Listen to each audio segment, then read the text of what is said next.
کہ اسلام ایک پیشے کو ناپسند کرتا ہے اور وہ ہے مانگنے کا پیشہ، ہاتھ پھیلانے کا پیشہ، سوال کرنے کا پیشہ، اس کو ناپسند کیا ہے۔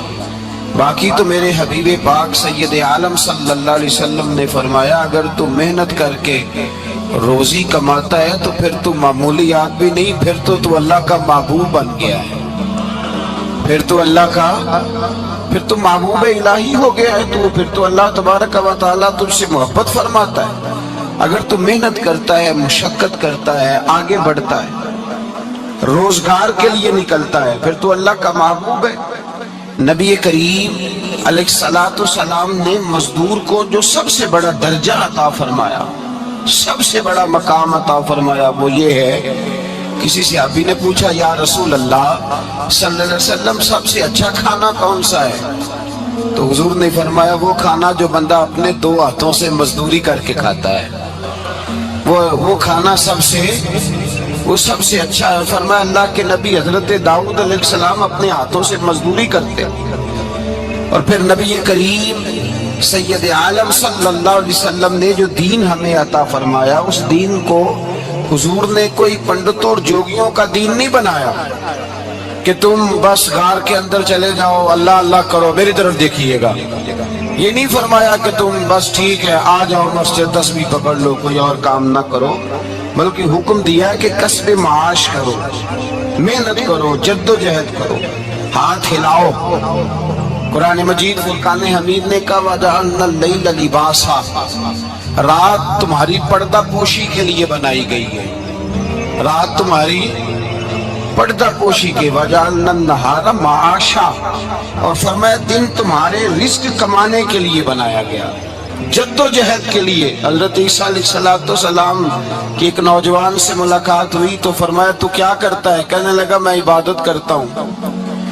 تو فرمایا کھاتا کہاں سے ہے؟ کہنے لگا میرا بھائی کمائی کرتا ہے تو وہ مجھے اس میں سے حصہ دیتا ہے۔ تو آپ فرمانے لگے پھر تو عبادت گزار نہیں، تیرا وہ بھائی تجھ سے زیادہ عبادت گزار ہے، جو تیرے لیے یہ بندوبست کرتا ہے، جو تجھے یہ جد و جہد کر کے دیتا ہے، وہ تیرے لیے۔ حضرت عمر فاروق رضی اللہ تعالیٰ عنہ نے اپنے دور خلافت میں شوق دلایا صحابہ، محنت کرنے کا شوق۔ ہمارے معاشرے کے اندر لوگ دوسرے کی کمائی پر وقت گزارنا چاہتے ہیں، دوسرے کے مال پر نظر رکھتے ہیں، مجھے کچھ سسرال سے مل جائے، کچھ مجھے رشتہ داروں سے مل جائے، کچھ مجھے دوست احباب سے مل جائے، کچھ مجھے باقی جگہوں سے مل جائے۔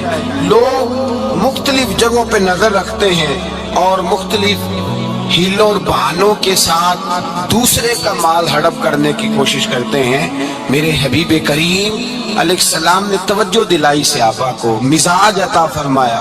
نبی پاک صلی اللہ تعالیٰ علیہ وآلہ وسلم نے ارشاد فرمایا، حضرت عمر کی بات کر رہا تھا، پہلے اس کو مکمل کروں، جناب عمر فاروق رضی اللہ تعالیٰ عنہ نے شوق دلایا صحابہ کو۔ تو ایک دن آپ گزر رہے تھے تو ایک صحابی وہ درخت لگا رہے تھے، اپنے ہاتھ سے درخت لگا رہے تھے، تو حضرت عمر فاروق رضی اللہ تعالیٰ عنہ نے دیکھا تو دیکھ کر فرمانے لگے تجھے مبارک ہو، تجھے، فرمایا اللہ تبارک و تعالیٰ تیری عزت بھی بڑھا دے گا اور تیری محتاجی بھی دور فرما دے گا، اس لیے کہ تو محنت کر رہا ہے، تو جد و جہد کر رہا ہے، تو اپنے ہاتھ سے کوشش کر رہا ہے، اللہ تبارک و تعالیٰ تیرا رزق بھی بڑھا دے گا اور اللہ تیری عزت میں بھی اضافہ کرے گا۔ نبی کریم علیہ السلام نے فرمایا عدل کرنے والے بادشاہ کے ساتھ جو آدمی جہاد کے لیے نکلے اس کا دین میں سب سے بڑا درجہ ہے، عدل کرنے والے حکمران کے ساتھ جو جہاد کے لیے نکلے اس کا سب سے بڑا درجہ ہے۔ فرمایا میرا وہ غلام جو صبح سے لے کر شام تک ایک دن رزق حلال کے لیے محنت کرتا ہے، فرمایا ایک پورا سال عدل کرنے والے بادشاہ کے ساتھ جہاد کرنے سے اللہ ایک دیہڑی لگانے والے مزدور کو زیادہ ثواب عطا فرمائے گا، اللہ اسے زیادہ اجر دے گا، اس لیے کہ وہ جد و جہد کر رہا ہے، وہ کوشش کر رہا ہے، میدان عمل میں نکلا ہوا ہے۔ مزدور کو ایک ایک تو کاہلی بڑی ہے، ہر چوتھا نوجوان جس کو ہم دیکھتے ہیں اس کو پوچھتے تو کیا کرتا ہے، تو کاغذ جمع کرائے ہیں باہر جانے کے لیے، تو سال 20 سالوں بیت گئے، بس وہ نہ کاغذ نکلے نہ صاحب باہر گئے۔ بھائی کوئی کام کر لیں تو کہتے ہیں میرے ابا جی کو 2-4 کروڑ روپیہ دے دیں گے تو کچھ کر لیں گے، اگر نہ دیا تو پھر دیکھیں گے دائیں بائیں۔ اور اس ظلم نے، اس زیادتی نے گناہ کے دروازے کھولے ہیں، لالچ کے دروازے کھولے ہیں، قتل کے دروازے کھولے ہیں۔ اس گناہ نے رشتے ناطے توڑ ڈالے، لوگ کسی کی ذات سے تو پیار کر ہی نہیں رہے، جیب سے محبت ہو رہی ہے۔ لوگ دیکھتے ہیں کہ کون سا ایسا طریقہ اختیار کروں کہ بغیر کمائی کے میرے ہاتھ پیسے آئیں۔ اور خدا کے بندو یاد رکھو، اللہ تبارک و تعالیٰ فرماتے ہیں دنیا تجھے کیا دے سکتی ہے، لوگ تو محتاج ہیں، تو محنت کر اور توجہ میری بارگاہ کی طرف رکھ۔ حضرت عمر فاروق فرماتے ہیں مصطفیٰ کریم صلی اللہ علیہ وسلم نے فرمایا جو توجہ اللہ کی جانب رکھے اور کوشش کے لیے نکل کھڑا ہو، اس طرح پرندہ سویرے بھوکا جاتا ہے شام کو پیٹ بھر کے آتا ہے، اللہ اس بندے کو بھی پیٹ بھر کے روزی عطا فرمائے گا۔ حضرت حسن بصری رحمت اللہ علیہ تشریف فرماتے تو ایک نوجوان آیا، اس نوجوان نے کہا حضرت آج کے بعد میں نے فکر نہیں کرنی کام کاج کی، میں نے نہیں کوئی بھی توجہ کرنی کمانا کیسے ہے کھانا کیسے ہے، میری فکریں دور ہو گئی۔ فرمایا کیا ہوا؟ کہنے لگا میں آج جنگل میں مزدوری ڈھونڈنے گیا تھا تو میں نے ایک عجیب انداز دیکھا ہے، ایک شیر نے شکار کیا، اس نے خود کھایا، کچھ اس نے بانٹا، کچھ تھوڑا سا شکار لے کے وہ گیا۔ پہاڑ کی چوٹی پر ایک لومڑی بیٹھی تھی، وہ لومڑی دونوں ٹانگوں سے معذور بھی تھی، آنکھوں سے اندھی بھی تھی۔ اس شیر نے جا کے اس کے منہ کے اندر وہ شکار ڈالا ہے اور لومڑی نے کھایا ہے۔ کہنے لگا جو رب اندھی اور لنگڑی لومڑی کو پہاڑ پر رزق دے سکتا ہے مجھے بھی دے دے گا، میں نے کوئی کام نہیں کرنا۔ تو حضرت حسن بصری رحمت اللہ علیہ فرمانے لگے کتنی چیزیں دیکھی تو نے، ایک شیر اور ایک لومڑی۔ فرمانے لگے تم نے لومڑی بننے کا پروگرام بنایا، شیر بننے کا کیوں نہیں بنایا؟ تو شیر بننا، خود بھی کھا دوسروں کو بھی کھلا، تو نے لومڑی بننے کا پروگرام بنایا ہے۔ مزدوروں گویا حضرت حسن بصری فرما رہے ہیں کہ مزدور لومڑی نہیں ہوتا، مزدور تو شیر ہوتا ہے، مزدور تو یہ تو شیر ہوتا ہے، شیر۔ اس کا مالک جو جس نے اس کو دیہڑی پہ رکھا ہے وہ بھی مزدور کی کمائی کھا رہا ہوتا ہے، وہ بھی مزدور کی، تو مزدور تو شیر ہے۔ انہیں سر جھکا کے نہیں جینا چاہیے، انہیں سر اٹھا کے جینا چاہیے۔ یہ تو بڑے قیمتی وجود کے لوگ ہیں جو مزدوری کرنے نکلتے ہیں، ان کے کچھ حقوق ہیں، کچھ حقوق۔ ہمارے حکمران بھی حقوق کا تعین کرتے ہیں، کہتے ہیں 15,000 سے زیادہ، یہ جو بجٹ آیا ہے نا اس میں 15,000 سے زیادہ، کہتے ہیں مزدور کی تنخواہ 15,000 ہونی چاہیے۔ کتنی جی؟ 15,000 سے کون سا گھر چلتا ہے؟ ویسے مولویوں کی بھی اتنی ہے، اور میرے خیال ہے کم مولویوں کی 15,000 ہے، 10 کے قریب ہی ہے، اور اس کو بھی کہتے ہیں کہ تو بڑا کھاتا ہے، ارادہ ہے عید کے بعد تجھے چھٹی کرا دی جائے، بڑے خرچے ہیں تیرے مولوی۔ 15,000 روپیہ تنخواہ مزدور کی، گزارا ہوتا ہے؟ آؤ میں تمہیں وہ اس بارگاہ پہ لے جاؤں جس نے سب کو شانیں عطا فرمائی ہے۔ حضرت ابوبکر صدیق رضی اللہ تعالیٰ عنہ خلیفۃ المسلمین بنے، خلیفہ بنے تو سویرے جس رات خلیفہ بنے سویرے سر پہ ٹوکری رکھی، منڈی کی طرف جا رہے ہیں۔ حضرت عمر فاروق رضی اللہ تعالیٰ عنہ مولا علی شیر خدا کو کسی نے بتایا کہ وہ تمہارا خلیفہ تو جا رہا ہے مزدوری کرنے، وہ تو جا رہا ہے کمائی کرنے۔ حضرت علی شیر خدا مولا کائنات جناب فاروق اعظم دونوں نے رستے میں روکا کہ ابو بکر کہاں جا رہے ہو؟ فرمانے لگے کام کرنے جا رہا ہوں، مزدوری کروں گا، منڈی میں جاؤں گا، تجارت کرتا تھا اس کو جاری رکھوں گا، بچوں کا پیٹ بھی تو پالنا۔ اب تمہاری حکومت کے پیچھے بچے تو نہیں نا بھوکے مروا لینے، میں نے کچھ کرنا تو ہے۔ حضرت عمر کہنے لگے چلا آ کے بیٹھ، ہم صحابہ کو اکٹھا کرتے ہیں اور مال غنیمت سے تیرا وظیفہ لگاتے ہیں، آپ کو وظیفہ ملے گا ماہانہ، تو آپ بیٹھ کر کے مسجد میں تو ڈیوٹی کریں، بیٹھ گئے, مشاورت ہوئی تو حضرت ابو بکر صدیق رضی اللہ تعالیٰ پوچھنے لگے جناب بتلائیے آپ کا کتنا وظیفہ لگایا جائے. تو حضرت ابو بکر صدیق فرمانے لگے اتنا لگا دو جتنے ایک مزدور کی تنخواہ ہوتی ہے. تو ایک صحابی بول کے بڑے میٹھے اور دھیمے لہجے میں کہنے لگے ابو بکر اگر تیرا گزارا نہ ہوا تو حضرت ابو بکر صدیق فرمانے لگے اگر میرا گزارا نہ ہوا تو میں مزدوروں کی تنخواہوں میں اضافہ کر دوں گا, اگر مزدوروں کے گھر جلنے لگیں گے تو میرا بھی چلے گا, میں ان کی تنخواہیں بڑھاؤں گا صرف اپنی. تو مزدور کے حقوق کا تعین کیا. سب سے پہلے تو میرے نبی پاک علیہ السلام نے منع فرمایا جس کو مزدوری پر رکھو پہلے اس کے ساتھ اجرت طے کرو. حضور صلی اللہ علیہ وسلم نے فرمایا جب تک اجرت واضح نہ ہو جاؤ کسی کو کام پر, جب تک اجرت واضح نہ ہو جائے, مکمل نہ ہو جائے کہ کیا دینا ہے طے کریں. کیا لوگے جو جناب دے دیں گے لے لوں گا, شریعت اس کو پسند نہیں کرتی, محبوب نہیں رکھتی. پہلے اس کے ساتھ پہلا حق مزدور کو یہ دیا کہ اس کی اجرت پہلے, بولیے اجرت پہلے اجرت طے ہوگی, یہ پہلا حق ہے. اور مزدور کا دوسرا حق کیا بیان کیا میرے نبی پاک نے, فرمایا جب, اور یہ ایسی اعلیٰ بات ہے کہ جتنے حقوق لکھنے والے ہیں نا, جتنے بین الاقوامی سطح پر انسانی حقوق کا چارٹر بنانے والے ہیں, وہ کہتے ہیں کہ یہ ایسا نقطہ حضور نے بیان کر دیا ہے کہ اس سے آگے کو بڑھ ہی نہیں سکتا. یہ ایسی بات ہے کہ جس کی شرح بھی کوئی نہیں کر سکتا. میرے حبیب کریم علیہ السلام نے فرمایا پہلے طے کرو, اور کیا خوبصورت لفظ ہے, قانون بنا دیا.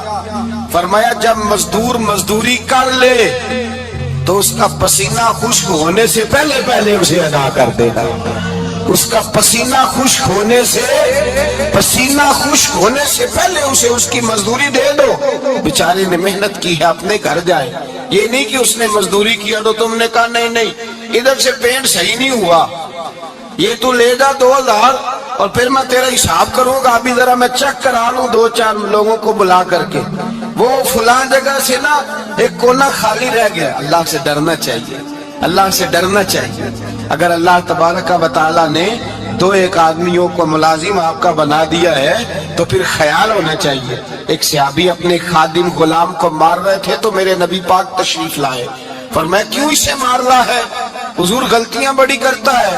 تو نبی پاک نے فرمایا جتنا تجھے اس پر اختیار ہے نا اس سے کہیں بڑھ کر میرے رب کو تیرے اوپر بڑا اختیار ہے. کہا حضور یہ بڑی غلطی کرتا ہے, میں آخر کتنا معاف کروں؟ تو حضور نے فرمایا اتنا معاف کر جتنا میرا رب تجھے معاف فرماتا ہے. پتہ ہے تیری صبح سے لے کر شام تک کتنی کوتاہیاں ہیں. درگزر کا حکم دیا, پہلا حق یہ دیا مزدوری طے کرو, دوسرا حق یہ دیا پسینہ خشک ہونے سے پہلے ادا کرو, تیسرا حق یہ دیا کہ اس سے درگزر کرو, غلطی ہو جائے تو درگزر کرو. تو یا رسول اللہ مزدوری کتنی دیں؟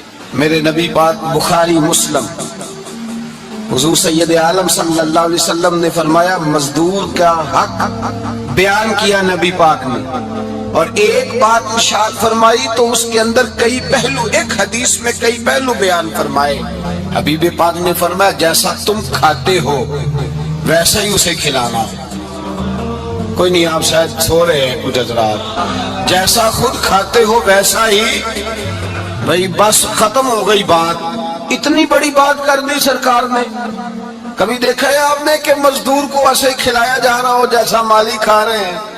حضور نے فرمایا بھئی مزدوروں کا حق یہ ہے کہ جیسا تم نے کھانا ہے ویسا اسے کھلانا ہے, اور فرمایا جیسا تم نے پہننا ہے ویسا اسے پہنانا ہے. اور پھر میرے حبیب کریم علیہ السلام نے ارشاد فرمایا اس کی ہمت سے بڑھ کر تم اس پر بوجھ نہیں ڈال سکتے, جتنا کام وہ کر نہیں سکتا اتنا تم اسے دے نہیں سکتے. اور فرمایا اگر اتنا کام دینا ہے جو اس کی ہمت سے زیادہ ہے تو میں اس کے مالک کو کہتا ہوں وہ بھی اٹھ کے مزدور کے ساتھ کام پہ لگ جائے, اٹھے اس کے ساتھ کام میں شریک ہو جائے.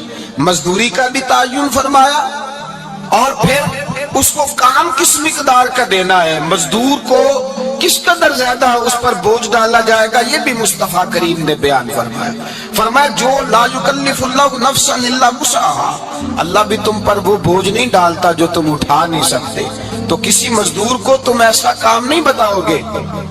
حضرت عثمان غنی رضی اللہ تعالیٰ عنہ ایک دن حضرت عمر فاروق سے کہنے لگے عمر بس کر دے یار، تیرے بعد بھی تو لوگوں نے خلیفہ بننا ہے، کیسے کوئی تیرے رستے پہ چلے گا؟ تو حضرت عثمان غنی سے جناب عمر کہنے لگے کیا ہو گیا؟ آپ فرمانے لگے کل میں دیکھ رہا تھا کہ لوگ باغ میں مزدوری کر رہے تھے اور آپ امیر المومنین ہو کے ان کا ہاتھ بٹا رہے تھے، ہاتھ بٹا رہے تھے۔ تو حضرت عمر کہنے لگے بوڑھے تھے، بیمار تھے، مزدوری کر رہے تھے تو پسینہ بہ رہا تھا، کیا ہو گیا اگر تھوڑا سا میں نے ساتھ دے دیا؟ حضرت جناب سیدنا فاروق اعظم یہ لفظ کہتے ہوئے رو پڑے۔ آپ فرمانے لگے میں کسی بادشاہ کا شہزادہ نہیں، میں بھی اسی باپ کا بیٹا ہوں جو اونٹ چرا کے گزارا کیا کرتا تھا۔ میں نے آگے بڑھ کے لوگ حیثیت بھول جاتے، اپنی حیثیت بھول جاتے۔ اللہ تبارک و تعالیٰ جب کچھ عطا کرتا ہے ان کا رویہ اپنے ماتحتوں کے ساتھ اتنا سخت اور جابرانہ آمرانہ ہو جاتا ہے، اس قدر زیادہ ان کے لب و لہجے میں کڑواہٹ آ جاتی ہے، اس قدر زیادہ ان کی طبیعتوں کے اندر سختی اور غرور بھر جاتا ہے کہ وہ احساس ہی نہیں کرتے کہ جو سامنے بیٹھا ہے وہ بڑا ایک دکھی انسان ہے اور وہ تکلیف میں ہے، وہ آزمائش میں اپنے آپ کو مبتلا سمجھ رہا ہے۔ حضرت ابو ذر غفاری رضی اللہ تعالیٰ عنہ فرماتے ہیں میں اپنے ماتحتوں کے حق میں بڑا سخت تھا، سخت تھی میری طبیعت، میرے غلاموں کی جرت ہی نہیں تھی کہ وہ میرے سامنے گفتگو کر سکیں اور ٹھہر بھی سکیں۔ فرماتے ہیں جس دن میں کلمہ پڑھنے گیا، جس دن میں حضور کی بارگاہ میں، تو میں نے کہا حضور کوئی خاص نصیحت؟ تو نبی پاک نے فرمایا میری نصیحت تیرے لیے یہ ہے کہ جیسا تو نے کھانا ہے ویسا ہی غلام کو کھلانا ہے، جیسا تو نے پہننا ہے ویسا ہی غلام کو پہنانا ہے۔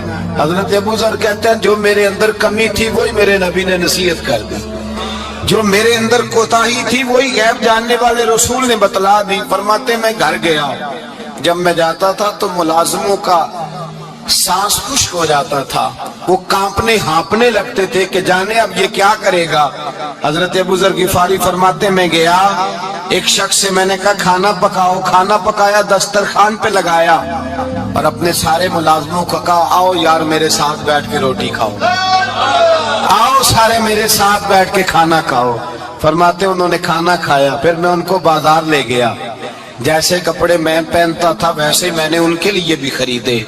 فرماتے ہیں میرے غلام کہنے لگے آقا خیر تو ہے نا، خیریت تو ہے نا، کیا ہوا؟ مزاج مبارک تو ٹھیک ہے، کیا ہو گیا؟ اور یہ جو ہم فضا کو اتنا خوبصورت دیکھ رہے ہیں اور یہ جو ہم اتنی پیاری ریم جھم برستی دیکھ رہے ہیں یہ جاری رہے گی یا ایک دن کی ہے؟ تو حضرت ابو ذر غفاری رو پڑے، کہنے لگے اب تمہیں ابو ذر غفاری بدلا ہوا ملے گا، اس لیے کہ اب میں وہ نہیں رہا، اب میں رسول اللہ کا کلمہ پڑھ کے غلام مصطفیٰ بن گیا ہوں، اب میں بدل گیا ہوں، میری طبیعت بدل گئی۔ غلاموں کے حق میں حضرت مولا علی شیر خدا غلام کو لے کر کے گئے دکان پر، حضرت مولا علی غلام کو لے کر گئے کپڑے کی دکان پر، 2 جوڑے خریدے، ایک کم قیمت کا ایک زیادہ قیمت کا، ایک کم قیمت کا ایک زیادہ قیمت کا، 2 جوڑے خریدے۔ جب واپس لوٹے تو غلام سے کہنے لگے تو اپنا لے لے۔ غلام کو پتا تھا کہ اس زمانے میں ہوتا کیا تھا، اس نے کم قیمت کا جوڑا اٹھایا۔ حضرت علی فرمانے لگے عجیب آدمی ہے، یہ تو تیرا نہیں یہ تو میرا ہے۔ اس نے کہا حضور کس طرح سے؟ آپ فرمانے لگے تیرے لیے قیمتی جوڑا اس لیے خریدا ہے کہ تو جوان ہے، اور میں نے اپنے لیے اس لیے چھوٹا خریدا ہے کہ میں تو اب بوڑھا ہو گیا ہوں، مجھے تو حاجت نہیں۔ کہنے لگا حضور بوڑھے اور جوان کا مطلب نہیں، آپ علی ہیں، من کنت مولا فہذا علی، علی مولا، علی مولا، آپ چونکہ مولا علی ہیں اور آپ امیر المومنین ہیں، لہذا آپ نے تخت پر بیٹھنا ہے، آپ نے سلطنت کو چلانا ہے، آپ پہنیے۔ حضرت علی فرمانے لگے تو میرا غلام بنا ہے نا، تو نے ابھی میرے نبی کا دیدار نہیں نہ کیا، تو بعد میں آیا ہے نا، اگر تو اس دور میں ہوتا تو جان جاتا۔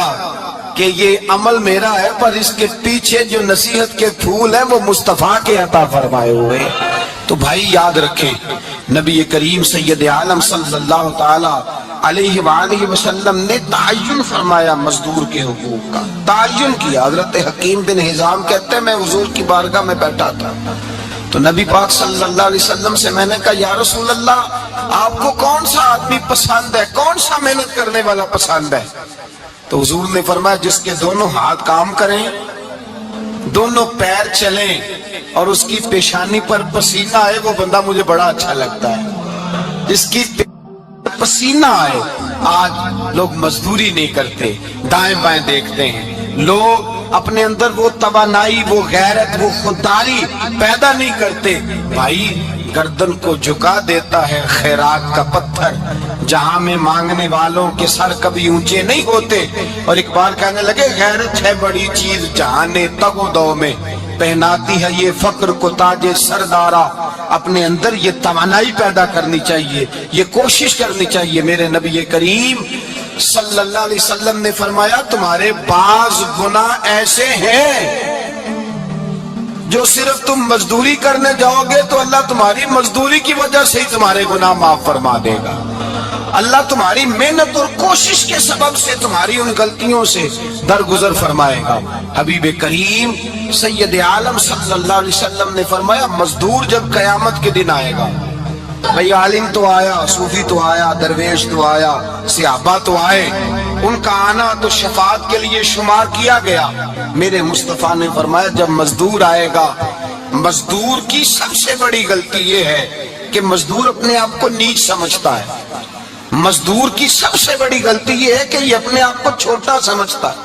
اس کی زیادتی یہ ہے کہ یہ اپنی سوچ کو بڑا نہیں کرتا.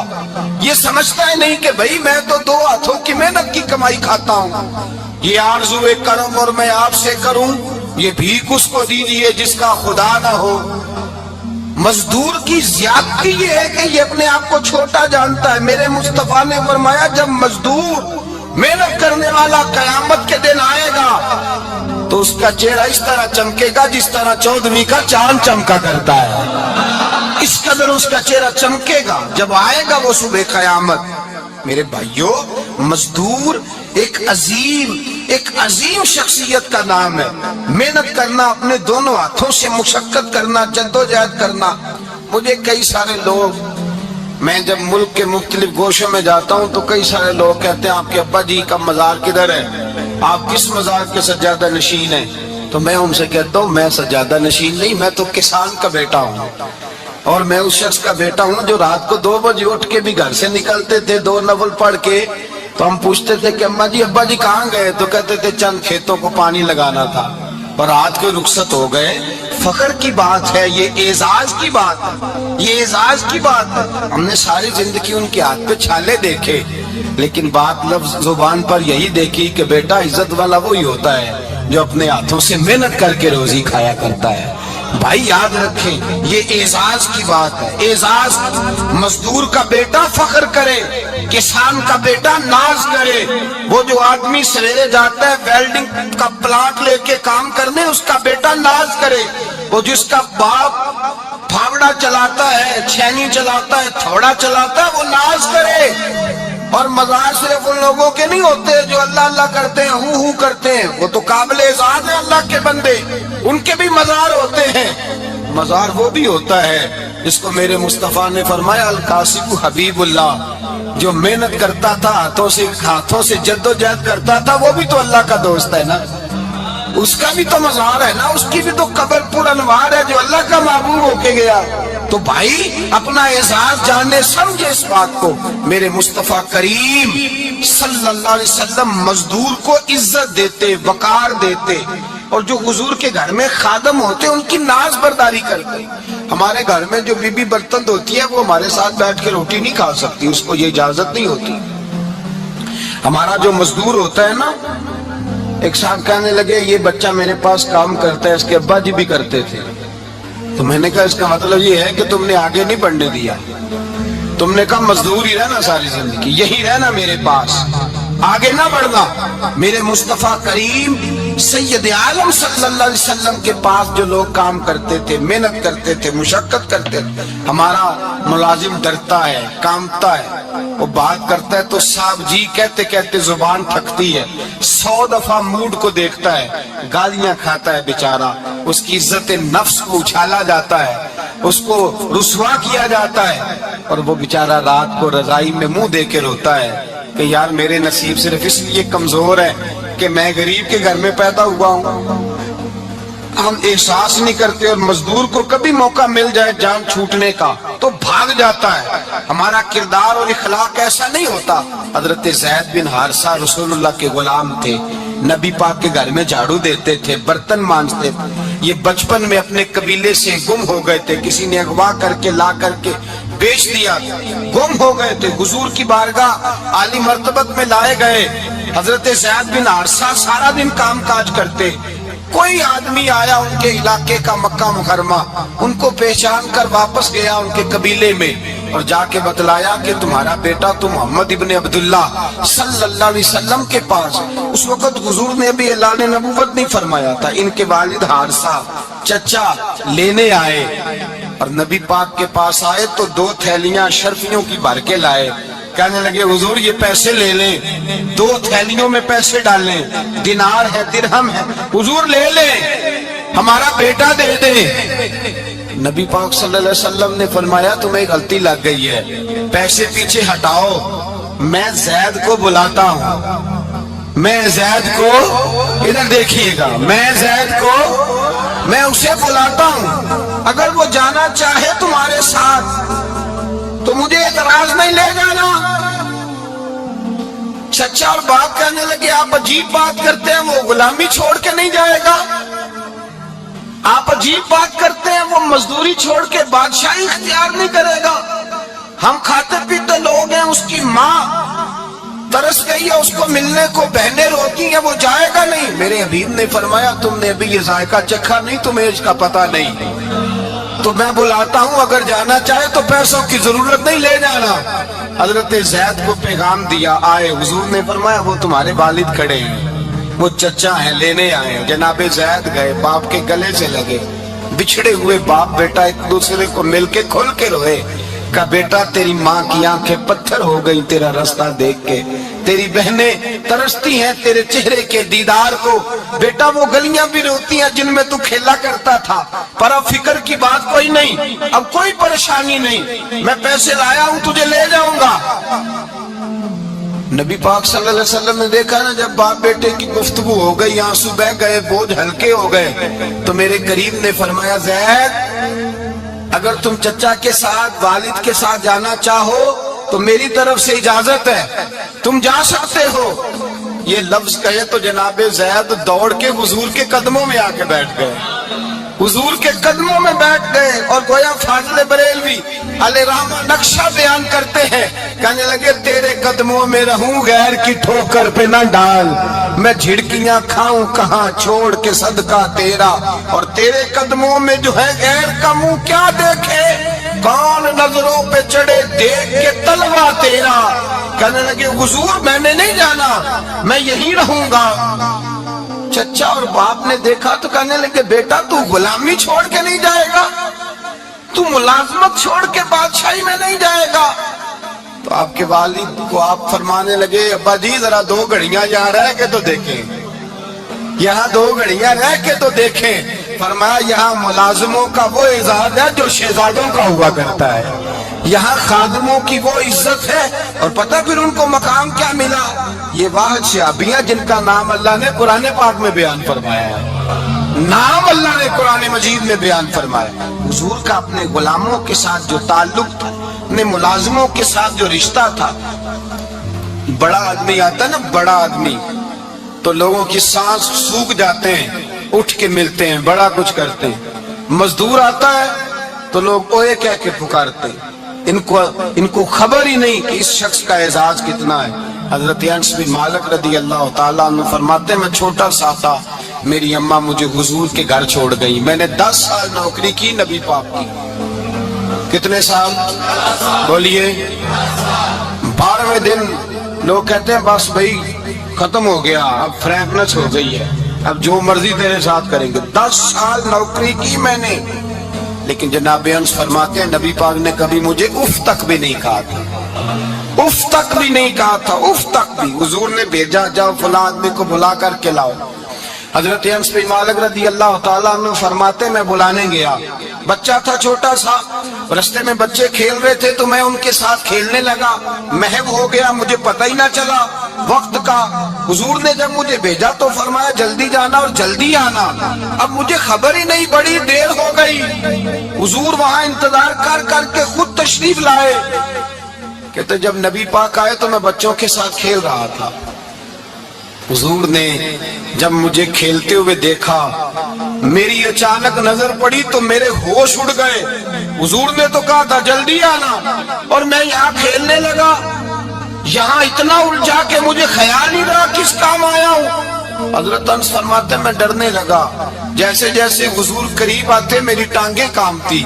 فرماتے ہیں جب نبی پاک قریب آئے تو قربان جاؤں معصوم آمنہ کے, فرماتے ہیں حضور نے میری گردن پہ تھپکی دی اور حضور نے ہنس کے فرمایا او بھائی لگتا ہے تو کھیل میں گم ہوا ہے تو تجھے یاد ہی نہیں رہا میں نے کس کام بھیجا تھا, تجھے یاد ہی نہیں رہا. کہ یا رسول اللہ صلی اللہ علیہ وسلم میں بھول گیا تھا, میں ابھی جاتا ہوں. کیا انداز ہے, کیا شفقت ہے, کیا رنگ ہے. حضور میں ابھی گیا اور ابھی آیا. نبی پاک نے فرمایا نہیں یار تو کھیل میں خود ہی چلا جاتا, تو کھیل یہاں میں خود جاتا. یہ اعزاز, یہ فضیلت, یہ درجہ کس نے ذروں کو اٹھایا اور صحرا کر دیا, یہ کس نے قطروں کو ملایا اور دریا کر دیا, یہ کس کی حکمت نے یتیموں کو کیا در یتیم اور غلاموں کو دنیا بھر کا مولا کر دیا. یہ کس نے اتنا. میرے بھائی مزدور کو حضور نے اعزاز دیا. نبی پاک اپنے ہاتھ سے کام کرنے والے کے ساتھ اس میں سلوک کرتے, محبت کرتے, پیار کرتے. ایک بوڑھی اماں تھی جو مسجد میں جھاڑو دینے کی مزدوری کرتی تھی. کیا کام کرتی تھی؟ دعا کریں اللہ ہم سب کو مسجد کی صفائی کی توفیق عطا فرمائے. بوڑھی اماں تھی, مسجد کی صفائی کرتی تھی, نوکری کرتی تھی. بیمار ہو گئی, بخاری شریف میں موجود ہے. اللہ کے محبوب صلی اللہ علیہ وسلم روز تیمارداری کرنے جاتے. ایک وقت ایسا آیا کہ دن میں 2 مرتبہ حضور تیمارداری کرنے جاتے. ایک شام نبی پاک نے فرمایا اس کا انتقال ہو جائے تو مجھے اطلاع کرنا. صحابہ کہتے ہیں رات کے وقت ان کا انتقال ہوا, ٹھنڈ کا موسم تھا, ہم نے حضور کو تکلیف دینا مناسب نہ سمجھا, ہم نے دفن کر دیا. سویرے اللہ کے حبیب نے پوچھا تم نے مجھے اطلاع کیوں نہیں دی؟ حضور سردی بڑی تھی. کون جاتا ہے مزدوروں کے جنازوں میں, کون جاتا ہے مزدوروں کے جنازے میں. یہاں تو اب جنازے بھی سیاسی ہو گئے ہیں. اب تو کوئی بہت بڑا امیر آدمی فوت ہو جائے تو وہاں رش ہوتا ہے, وہاں رش ہوتا ہے. غریبوں کا تو جنازہ بھی کوئی نہیں پڑتا.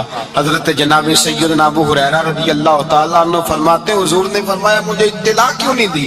تمہیں اس کے اعزاز کا نہیں پتا؟ وہ مزدور تھی, مسجد میں جھاڑو دیتی تھی, تم نے خبر ہی نہیں دی. حضور وصال ہو گیا. فرمایا چلو مجھے بتاؤ قبر کہاں ہے. حضور سارا کچھ جانتے ہیں لیکن یہ ساری تمہید اس لیے بیان کی کہ ایک مزدور کی شان واضح ہو جائے. فرمایا بتاؤ قبر کہاں ہے. صحابہ کہتے ہیں ہم قبر پہ لے گئے تو میرے نبی نے فرمایا صفے بلاؤ میں دوبارہ جنازہ پڑھاؤں گا. میں دوبارہ جنازہ نہیں ہو سکتا. اس وقت ہو سکتا ہے جب وارث نے نہ پڑھا ہو, پھر دوسرا جنازہ جائز ہے. وارث نہ پڑھے تو اس سے پہلے 20 جنازے بھی ہو جائے تو جب وارث پڑھ لے پھر دوسرا جنازہ نہیں ہو سکتا. حضور نے دوسرا جنازہ اس لیے پڑھا ہے کہ حضور اپنی ساری امت کے وارث ہیں. نبی پاک ساری امت کے وارث ہیں. فرمایا بناؤ صفے میں جنازہ پڑھاتا ہوں. مزدور کو اعزاز دیا, پیار کیا. حضرت عبد الرحمن ابن عوف رضی اللہ تعالیٰ عنہ فرماتے ہیں ایک دن میرا دل کیا تھا کہ میں غریب ہو جاؤں. کیا ہو جاؤں؟ آپ اپنے لیے دعا نہ کریں لیکن حضرت عبد الرحمن ابن عوف کے الفاظ تو دہرائیں. وہ کیا کہہ رہے ہیں کہ میرا دل کرتا تھا میں اللہ. ایک دن میرا, بڑے امیر آدمی تھے نا, صحابہ میں سب سے زیادہ امیر, فرمانے لگے ایک دن میرا دل کیا میں غریب ہو جاؤں, غربت پسند کر لوں. اصل میں غریب کو اپنی شان کا نہیں نہ پتا. اسے جس دن پتہ چل گیا کہ میں غریب کی عظمت کتنی ہے, غریب ہر وقت اپنے آپ کو کوستا ہی رہتا ہے. اور میں اکثر کہتا ہوں کہ یہ بڑے کا قصور نہیں کہ اس نے تجھے چھوٹا جانا ہے، یہ تیرا قصور ہے۔ تو احساس کمتری میں کیوں مبتلا ہوا؟ تو نے اپنے آپ کو چھوٹا کیوں جانا؟ تو نے اپنے آپ کو کمزور کیوں سمجھا؟ تو نے کیوں سمجھا کہ میں مزدور ہوں تو میری عزت ہی کوئی نہیں، میرا مقام کوئی نہیں؟ کیوں تو نے ایسا سمجھا اپنے لیے؟ حضرت عبد الرحمن میرے بھائی یاد رکھے، جب غریب کو پتا چلے میری شان کیا ہے، میرے نبی پاک نے فرمایا میں غریبوں کے بیچ آیا ہوں، میں غریبوں میں رہا ہوں، میرے دائیں بائیں غریب رہتے ہیں، اور قیامت کے دن جب میں جنت میں جاؤں گا تو میرے آگے پیچھے غریب لوگ ہی ہوں گے، میں غریبوں کے ساتھ مل کے جنت میں جاؤں گا۔ حضرت عبد الرحمن ابن عوف کہتے ہیں ایک دن میرا بھی دل کیا تھا، یہ سب سے امیر تھے صحابہ میں، اور حضور نے فرمایا تو پکا جنتی ہے پر سب سے آخر میں جنت میں جائے گا، اس لیے کہ جتنا مال ہے اتنا حساب بھی تو دینا ہے نا، پکے۔ حضرت عبد الرحمن ابن عوف کہتے ہیں ایک دیہڑے دل کیا تھا کہ میں ماڑا ہوتا، میں غریب ہوتا، میں غریب ہوتا، یہ دل کیا میرا۔ کہا کس طرح؟ فرمانے لگے ایک مزدور صحابی تھے، حضرت سعد انصاری نام تھا، وہ حضور سے ملنے آئے، جب انہوں نے ہاتھ ملایا نا نبی پاک سے تو حضور نے ان کا ہاتھ تھام لیا۔ غریبوں کمال کر دی میرے مصطفیٰ کریم نے، نبی پاک نے ہاتھ تھاما، حضور نے ہاتھ، آپ کو اس بات کی لذت نہیں آئی شاید، نبی پاک نے ہاتھ تھاما مزدور کا، مزدور کہتا میں نے چھڑانا چاہا تو حضور نے پکڑ لیا دبا کے، اور جب تھام لیا تو میں ٹھہر گیا، میں اپنی قسمت پہ ناز کرنے لگا، حضور نے میرا ہاتھ کھولا، کہتے ہاتھ پہ چھالے تھے، جگہ جگہ چھالے بنے ہوئے تھے، تو نبی کریم صلی اللہ تعالی علیہ وآلہ وسلم نے ہاتھ کھول کے فرمایا سعد یہ کیا ہوا؟ عرض کی حضور غریب ہوں، بوڑھے ماں باپ ہیں، چھوٹے چھوٹے بچے ہیں، بہن بھائیوں کے حقوق ہیں، بیوی کے منہ میں حلال کا لقمہ دینا ہوتا ہے، یا رسول اللہ پھاوڑا لے کے، کئی لے کے، کدال لے کے، بیلچا لے کے مزدوری کرتا ہوں، میدان میں نکلتا ہوں، صبح سے گیا تھا اب آیا ہوں، ہاتھوں میں نشان پڑ گئے ہیں۔ حضرت عبد الرحمن ابن عوف فرماتے ہیں جس کے قدم چومنے کو دنیا ترسے، اس رسول نے سر مبارک جھکایا اور غریب کے ہاتھ کو چوم لیا، نبی پاک نے بوسہ دیا، اور پھر فرمایا کیا؟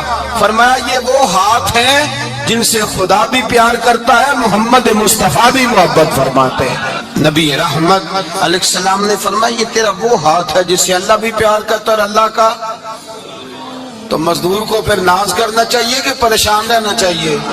بولے نا، مزدور کو ناز کرنا چاہیے نا، اس کو اپنا ہاتھ کھول کھول کے دیکھنا چاہیے، اور اسے کہنا چاہیے اللہ نے مجھے وہ ہاتھ عطا فرمایا جس سے رب بھی پیار کرتا ہے، مصطفیٰ بھی پیار کرتے ہیں، اسے تو اعزاز سمجھنا چاہیے، فضیلت جاننی چاہیے، اسے تو ناز کرنا چاہیے اللہ تبارک و تعالیٰ نے مجھے یہ اعزاز دیا ہے۔ کسان جو کھیتوں میں مزدوری کر رہا ہے، وہ مزدور جو کسی فیکٹری میں گیا ہے، رزق حلال کی تلاش میں نکلا ہے، اسے تو میرے بھائی ناز کرنا چاہیے، اسے تو خوش ہونا چاہیے کہ اللہ نے مجھے یہ فضیلت دی۔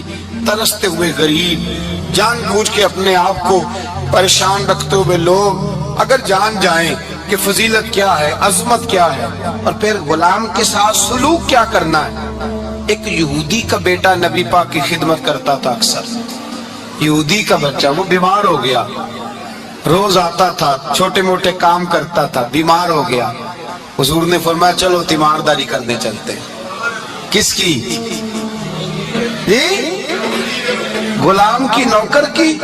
یہاں صاحب کہتے ہیں 5000 روپیہ لے جاؤ، وہ بڑے احسان کے ساتھ 5000 روپیہ لے جاؤ، اور دے آنا، اسے کہنا سردی پوچھ رہے تھے تیرا کیا حال ہے، بات ختم ہو گئی۔ حضور بنفس نفیس گئے، اور غریب کا گھر تھا، وہ یہودی باہر نکلا جس کا بیٹا بیمار تھا، تو کہتا جب دروازے پہ میں نے مسلمانوں کے نبی کو کھڑے دیکھا تو میرے پیروں تلے زمین ہی نکل گئی، میں نے کہا حضور مجھ غریب کی کٹیا میں کیسے آئے؟ پر میں تجھے پتا ہے نا تیرا بچہ میری نوکری کرتا تھا، یا بیمار ہو گیا، میں تیمارداری کرنے آیا۔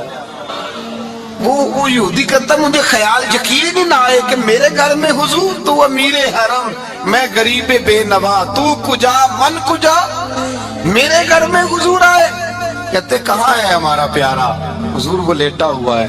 صحابہ کہتے ہیں نبی پاک سرانے گئے تو اس کا آخری وقت تھا, تھوڑا سا ٹائم تھا. میرے مصطفیٰ نے فرمایا تو میری نوکری کرتا تھا, آج میں تیری تیمارداری کرنے آیا ہوں. غلاموں سنو, جو رسول اللہ کی نوکری کرے آخری وقت آئے تو اللہ کے رسول پہنچ جایا کرتے ہیں, حضور پہنچ جایا کرتے ہیں. نجم کی ہے خدا آرزو ہے یہی, عاشق زار کی آبرو ہے یہی, موت کے وقت سر ان کے قدموں میں ہو, دید ہوتی رہے دم نکلتا رہے. حضور پہنچ جاتے ہیں, نبی پاک تشریف لائے, بیٹھے سرانے. حضور نے جب اپنا برف سے ٹھنڈا اور کستوری سے زیادہ خوشبو والا ہاتھ اس کے بالوں میں پھیرا, آنکھیں کھولی, حضور نے فرمایا چل کلمہ پڑھ جا, چل میرا کلمہ پڑھ جا. ساری دنیا در رسول پہ آ کے کلمہ پڑھے اور حضور اسے کلمہ پڑھانے گھر تشریف لے گئے. یہ ایک مزدور کو, ایک محنت کرنے والے کو اعزاز دیا, گھر گئے کلمہ پڑھ لے. اس نے اپنے والد کی طرف دیکھا اور والدہ کی طرف دیکھا, ماں باپ یہودی ہیں, رونے لگے, کہنے لگے بیٹا یہ ہم سے زیادہ بڑھ کر تیرے حق میں خیر خواہ ہے, جیسے کہتے کر لے. اس نے کلمہ پڑھا اور حضور کی گود میں لوٹ پوٹ ہونے لگا. کلمہ پڑھا, روح پرواز کر گئی. شارحین کہتے ہیں جب نبی پاک وہاں سے نکلے تو حضور نے فرمایا اٹھاؤ اس کی میت کو. ماں باپ کہنے لگے کہاں لے جانا ہے؟ فرمایا ہم اپنے طریقے کے مطابق غسل کفن کریں گے, اس لیے کہ جو کلمہ پڑھ جائے پھر وہ میرا ہو جایا کرتا ہے, میرا ہو جایا کرتا ہے. بھائی یاد رکھیں, مزدور کو حضرت ربیہ بن کعب فرماتے ہیں میں حضور کو وضو کراتا تھا, رات کا وضو میری ذمہ داری تھی, صرف ایک وضو رات. ہمارے ہاں تو 25 سال مزدور مزدوری کر کے چلا جاتا ہے, پر وہ مزدور ہی رہتا ہے, وہ مزدور ہے, اس کا کوئی اعزاز نہیں, کوئی. اس کے لیے وہ کہتے ہیں اب بابا جی آپ کو کھانسی زیادہ آتی ہے, اپنے بیٹے کو لگا دیں, کسی اور کی ڈیوٹی لگا دیں, اب آپ کام نہیں کر سکتے.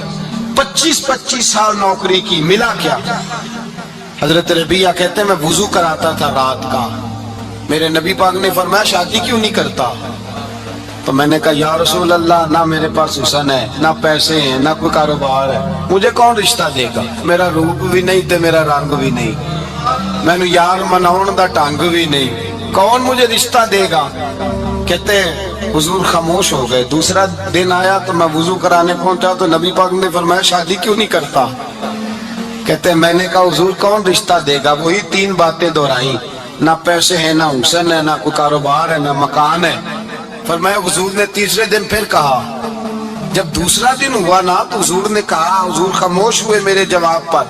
میں نے کہا یار کتنا بیوقوف ہوں, حضور روز پوچھتے ہیں اور میں جواب ہی نہیں دیتا. کہتے ہیں تیسرے دن میں نے ارادہ کیا آج نبی پاک پوچھیں گے تو میں کہوں گا حضور جیسے دل کرتا ویسے ہی کرا دیں. کہتے ہیں تیسرے دن میں گیا, سارا وضو کرا لیا, پر نبی پاک نے پوچھا ہی نہیں. میں ارادہ کر کے گیا تھا کہ آج پوچھیں گے تو بتا دوں گا, حضور نے پوچھا ہی نہیں. فرماتے ہیں وضو مکمل ہو گیا, میں دروازے تک چلا گیا تو مصطفیٰ نے آواز دی. فرمایا واپس پلٹنا, میں پلٹا تو حضور نے فرمایا تو شادی کیوں نہیں کرتا؟ کہتے ہیں میں کھل کے مسکرایا. میں نے کہا محبوب تیرے کرم پہ قربان جاؤں, کیا انداز محبت ہے, حضور مہربانی کریں کرا دیں. فرمایا فلاں سردار کے پاس جا, ایک وضو کراتے ہیں, اور اعزاز حضور نے کتنا دیا, جا سردار کے پاس اور اسے جا کے کہہ کہ اللہ کے رسول فرماتے اپنی بیٹی کا نکاح تیرے ساتھ کر دے. فرماتے میں گیا, ماں باپ کو بڑی فکر ہوتی ہے بیٹیوں کی. وہ کہنے لگا میں شام کو خود نبی پاک کی بارگاہ میں آؤں گا. کہتے میں باہر نکلنے لگا تو وہ بچی پردے کی اوٹ سے بولی, کہنے لگی غلام ٹھہر جا, ابا جی آپ کو میری فکر ہے, اماں جی میری فکر ہے, میری فکر نہ کریں اور یہ نہ دیکھیں آیا کون ہے, یہ دیکھیں بھیجا کس نے ہے. آپ مجھے حوالے کریں نبی پاک کے, حضور کے حوالے کریں, اللہ رسول مجھے کبھی ضائع نہیں کریں گے. حضرت ربیہ کہتے ہیں حضور نے میری شادی کا بندوبست کیا. حضرت بریدہ اسلمی سے کہا کہ تو اس کے لیے کھجور کی گٹھلی کے برابر سونا لا. حضرت حارثہ بن نعمان سے کہا تو اس کے لیے ایک کمرے کا اجرے کا بندوبست کر. حضرت عثمان غنی سے کہا تو نے ولیمہ کرانا اس کا. فرمایا میں تو تھوڑی نوکری کرتا تھا, مصطفیٰ نے ساری زندگی کا ہی بندوبست فرما دیا. یہ مزدور کے ساتھ حضور کا انداز ہے. پہلے میں نے شروع میں کہا کہ مزدور اس بات کو سمجھتا ہی نہیں کہ اس کا مقام کتنا, وہ اس بات کو جانتا ہی نہیں اللہ نے اسے اعزاز کتنا دیا ہے. ملت کا جوان سب سے پہلے تو کبھی کسی کی جیب کی طرف نہ دیکھے. اور یہ بات یاد رکھ لیں, درجنوں بزرگوں کے ارشادات کی روشنی میں ایک موٹی بات بیان کر رہا ہوں. توجہ ہے میری بات پر؟ جس کی توجہ دوسروں کی جیب پہ ہوتی ہے وہ رسوا ہو جاتا ہے. کاہل لوگ جو زندگی میں صرف ہاتھ پھیلانے کے عادی ہوتے ہیں, ان کے دامن میں سوائے رسوائی کے کچھ نہیں آتا, ان کے حصے میں سوائے بدنامی کے کچھ نہیں آتا. اور جو اپنی بازو کی قوت کے زور پر, اقبال کہتے ہیں اپنی دنیا آپ پیدا کر اگر زندوں میں ہے, سر آدم ہے ضمیر کن فکاں ہے زندگی. اپنے لیے خود جینا سیکھے, ملت کے لیے کچھ کرنا سیکھے. معاشرے کے اندر اس سے ادھار پکڑ کے اس کو دے دیا, تو اس سے پکڑ کے اس کو دے دیا. 2 دن اس کے پاس چلے گئے لینے, تو 4 دن اس کے پاس چلے گئے. کبھی کو دوست باہر سے آ گیا تو اس کے پیچھے بھاگنے لگے, چاپلوسی کرنے لگے. 2-4 جوڑوں کی خاطر, ایک موبائل کی خاطر چھوڑے اس دھندے سے باہر آئے. میں نے کہا ایک پیشہ برا ہے, ایک پیشہ, اور وہ ہے ہاتھ پھیلانا. باقی کوئی پیشہ برا نہیں. 18 گھنٹے مزدوری کرو, نکلو باہر, نکلو میدان میں آؤ, جدوجہد کرو, مزدوری کرو جب تیرا ہاتھ مزدوری تک جائے. اور یاد رکھو رزق حلال کھانا ہے اور رزق حلال ہی کھلانا ہے. یہ وقار ہے, رزق حلال مومن کا وقار ہے. جو لوگ لقمہ حرام کھاتے ہیں وہ اپنا وجود کھو بیٹھتے ہیں, روحانی طاقتیں کھو بیٹھتے ہیں. میرے اعلیٰ حضرت رحمت اللہ علیہ فرماتے ہیں جس کا نماز میں دل نہ لگے, جس کا مسجد جانے کو دل نہ کرے, جس کا عبادت پہ توجہ نہ ہو, جس کا دین کی طرف رغبت نہ ہو, اسے غور کرنا چاہیے کہ اس کا کہیں رزق میں لقمہ حرام تو شامل نہیں ہو گیا. فرمایا جب لقمہ حرام شامل ہوتا ہے تو اللہ تبارک و تعالیٰ معرفت کا نور چھین لیتا ہے. پھر انسان کی زبان سے تاثیر چلی جاتی ہے, پھر اس سے سجدوں کی جو کیفیت ہوتی ہے وہ روٹ جاتی ہے, درود و سلام کے ذائقے نصیب نہیں ہوتے. میرے مصطفیٰ کریم صلی اللہ علیہ وسلم گزر رہے تھے, ایک آدمی دعا مانگ رہا تھا, یا رب یا رب یا رب یا رب کہہ رہا تھا. نبی پاک نے فرمایا یہ قیامت تک بھی دعا مانگے تو اس کی قبول نہیں ہوگی. صحابہ نے کہا حضور آپ تو رحمت للعالمین ہیں اور آپ فرما رہے ہیں اس کی دعا قبول نہیں ہوگی. نبی پاک نے فرمایا اس لیے قبول نہیں ہوگی کہ جو کپڑے پہنے ہیں وہ بھی حرام پیسوں کے ہیں, اور جو اس نے کھایا ہے وہ بھی حرام پیسوں کا ہے, اور جو پیا ہے وہ بھی حرام پیسوں کا ہے. کیسے اس کی التجا اس کی بارگاہ میں قبول ہوگی جب یہ لباس سے لے کر خوراک تک اور خوراک سے لے کر مشروب تک ہر چیز ناجائز پیسے. تو معرفت کا حسن کیسے پیدا ہوگا, فجر میں آنکھ کیسے کھلے گی, قرآن پاک کی طرف دل کیسے جائے گا جب تیرے اندر رزق حلال جاتا ہے. حضرت بایزید بستامی فرماتے ہیں تو محنت کر کے حلال کی روٹی کھا, وہ تیرے وجود کے اندر جا کے نور بن جائے گی, اور ایسا نور بنے گی کہ وہ روٹی تجھے صبح خود جگا کے بیدار کرا کے اللہ کی بارگاہ میں جھکا دے گی. رزق حلال کھائیں, محنت کریں, جدوجہد کریں. حاتم طائی بہت بڑا سخی تھا. کسی شخص نے ایک دن حاتم طائی سے پوچھا کہ تم نے کبھی اپنے سے بھی بڑا سخی دیکھا ہے؟ کہنے لگا ہاں میں نے اپنے شہر کا ایک بابا دیکھا تو مجھ سے بھی زیادہ سخی ہے, مجھ سے بھی زیادہ سخی, مجھ سے بھی زیادہ, مجھ سے زیادہ. کہنے لگے میں نے سارے شہر کی دعوت پکائی, چھوٹے بڑے امیر غریب سارے آئے, دعوت پکائی سارے شہر کی, سب لوگ آئے, ہر آدمی کو میں نے بلایا, علماء کو, ادیبوں کو, شاعروں کو, تاجروں کو, صنعت کاروں کو, سب کو دعوت دی. میں نے سوچا کہ ذرا دیکھوں تو صحیح پلٹ کے کوئی رہ تو نہیں گیا جو آیا نہ ہو. چہرے پہ میں نے نقاب ڈالا اور میں باہر نکلا. ایک ضعیف بزرگ لکڑ آ رہا, جنگل میں لکڑیاں کاٹ رہا. میں اس کے پاس گیا تو میں نے کہا بابا تجھے نہیں پتا آج حاتم طائی کی دعوت ہے, تو نہیں گیا؟ کہنے لگا بیٹا مجھے خبر آئی تھی، اطلاع ملی تھی، پر میں نہیں گیا۔ تو کیوں نہیں گیا؟ کہنے لگے مجھے ہاتھ کی کمائی کر کے کھانے کا چسکا لگ گیا ہے، مزہ لگ گیا ہے ہاتھ کی کمائی کھانے کا، اب مجھے دوسرے کے دسترخوان پر ذائقہ نصیب۔ ہمارے معاشرے کا تو المیہ ہے، لوگوں کو لذت ہی دوسرے کے دسترخوان پہ آتی، مفت کی روٹی کا ذائقہ نصیب ہوتا ہے۔ مجھے اپنے ہاتھ کی کمائی کا ذائقہ لگ گیا ہے، اب میں وہاں نہیں جاتا۔ کہتے ہیں میں پلٹنے لگا تو بابے نے بلایا، کہنے لگا ادھر آ یار۔